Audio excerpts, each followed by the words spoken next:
Shalom, shalom, shalom, bien-aimés. Vraiment, je vous salue au nom de Jésus-Christ. Voilà, soyez toutes les élus de Dieu, soyez toutes bénies. Voilà. Il faut dire que ce matin, celui qui est en face de vous, c'est votre serviteur, le pasteur Yancy Denis de la mission internationale du salut en Jésus-Christ, que je suis à Bouna. Voilà, mon père spirituel, c'est le prophète Bruno. Voilà. Il faut dire que ce matin, nous sommes là pour quelques enseignements, voilà, sur le salut. Voilà, on va essayer de parler du salut un peu.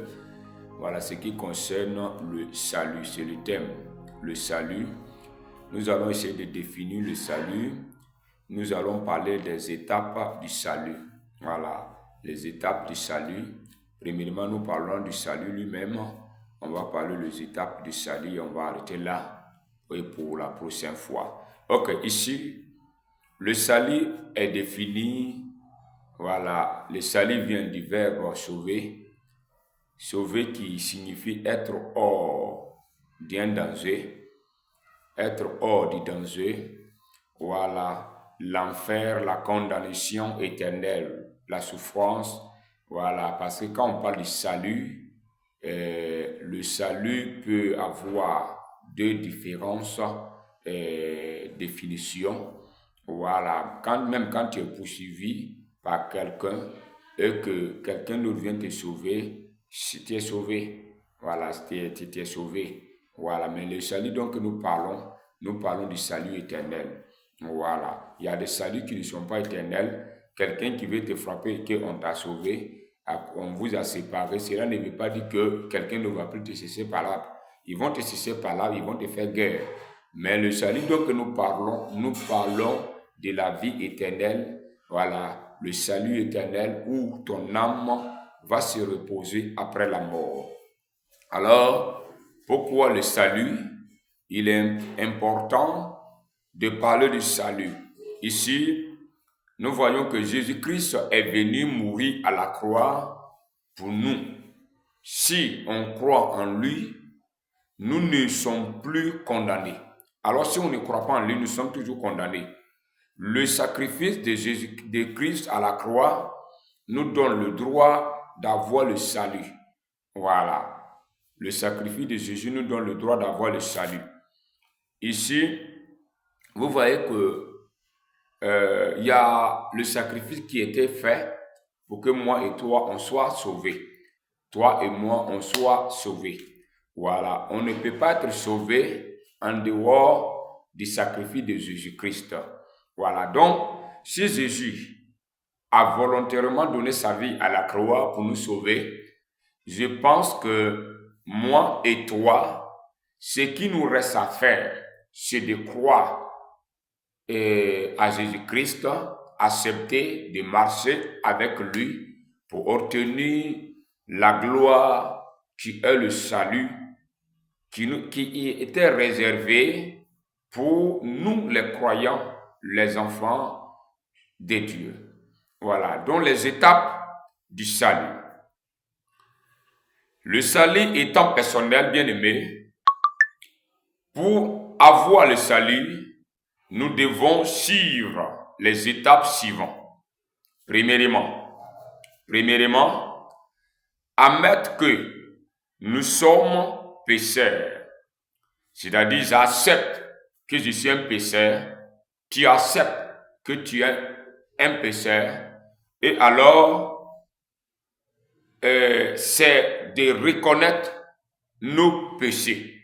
Reconnaître nos péchés. Romains 3, verset 23. Romains chapitre 3, verset 23.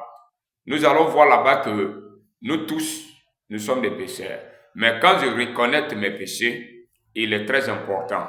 Deuxième étape, c'est de confesser nos péchés. Confesser nos péchés.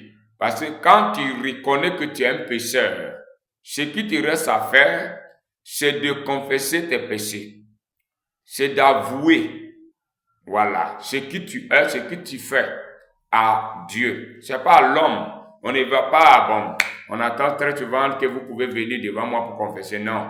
Et on fait des kiss de dos dans quoi. Non, non. Mais quand on va faire confesser devant toi, faire des kiss de dos dans je sais quoi là. Et toi-même là, qu'on confesse devant toi, tu vas te confesser devant qui?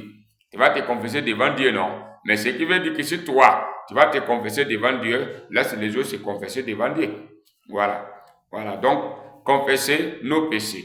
Confesser nos péchés, c'est de dire clairement à Dieu ce qu'on fait. Voilà, c'est de confesser nos péchés. Troisième étape, c'est dire à Dieu exactement ce qu'on a fait, ensuite demander pardon au Seigneur pour ses péchés et que le sang de Christ nous purifie et au choix nous lave.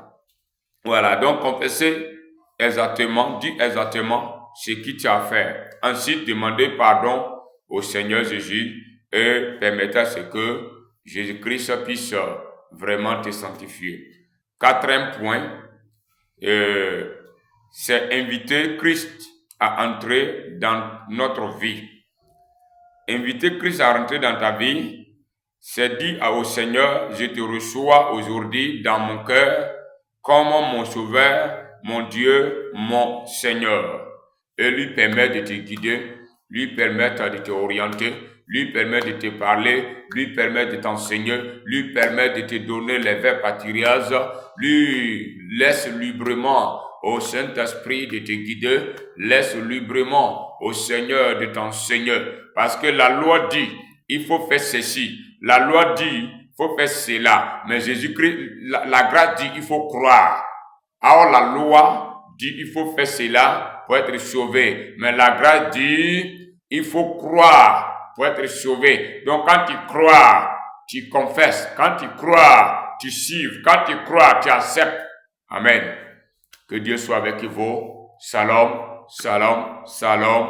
C'est votre serviteur, Ian Sie Denis, précisément à Bouna, au quartier Ni 3, en face des mosquées en étage. Que Dieu vous bénisse. Shalom.